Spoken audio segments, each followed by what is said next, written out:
Ernesto Guevara 1928-ci ildə Argentinada anadan olmuşdu. Ailəsi burjua sinfinə aid idi.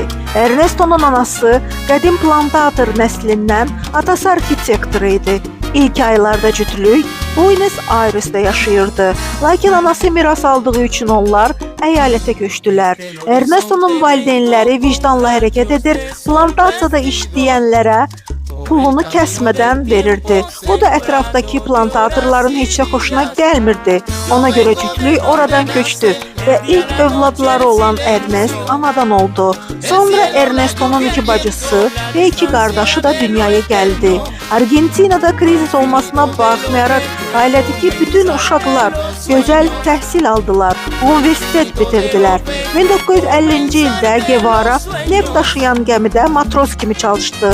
1951-ci ildə Ernesto dostu ilə mototsiklda Cənubi Amerikanı səyahətə çıxdı. Deyilənlərə görə elə bu səyahətdən sonra Ernesto inqilabçı olub dünyanı dəyişmək fikrinə düşmüşdü. 1953-cü ildə Ernesto Buenos Aires Tibb fakültəsini bitirib həkim diplomunu aldı. Guevara özünü Cənubi Amerikanın patriotu adlandırırdı. O, Guatemala'da inqilab etməyə cəhd göstərdi, lakin uğursuz alındı. Elə orada Ernesto Fidel Castro'nun qrupu ilə tanış oldu. O vaxtlar Kubalılar ona komandan Che deyirdilər və o Ernesto Che Guevara oldu. 1955-ci ildə Meksikada Ernesto Fidel Castro ilə şəxsən tanış oldu. Onlar bütün gecəni beynəlxalq siyasətdən söhbət etdilər. Səhəri gün Ernest Fidelə qoşuldu. 1956-cı ildə 82 inqilabçı ilə birlikdə Meksikadan Kubaya üzüb gəldilər.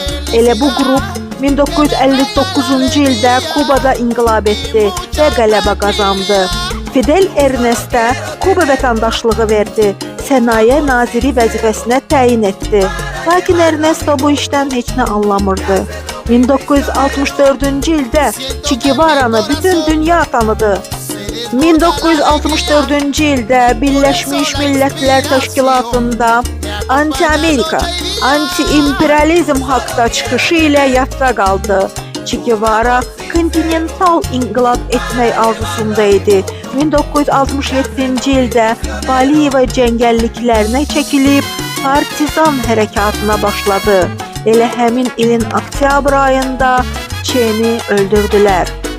Che Guevara'nın dünya üzrə məşhur fotosunu Kuba müxbiri 1960-cı ildə çəkmişdi. 7 il sonra İtalyan nəşrçisi onu həmin müxbirin evində görüb fotonu ondan almışdı. Boliviyada Che Guevara öldükdən sonra onu çap etdirdi. Tələbələr bu rəssimlə Che sağdır deyərək yürüş etdilər. Ernesto Che Guevara dünyanı yaxşılığa doğru dəyişmək istəyən bir şəxsiyyət idi.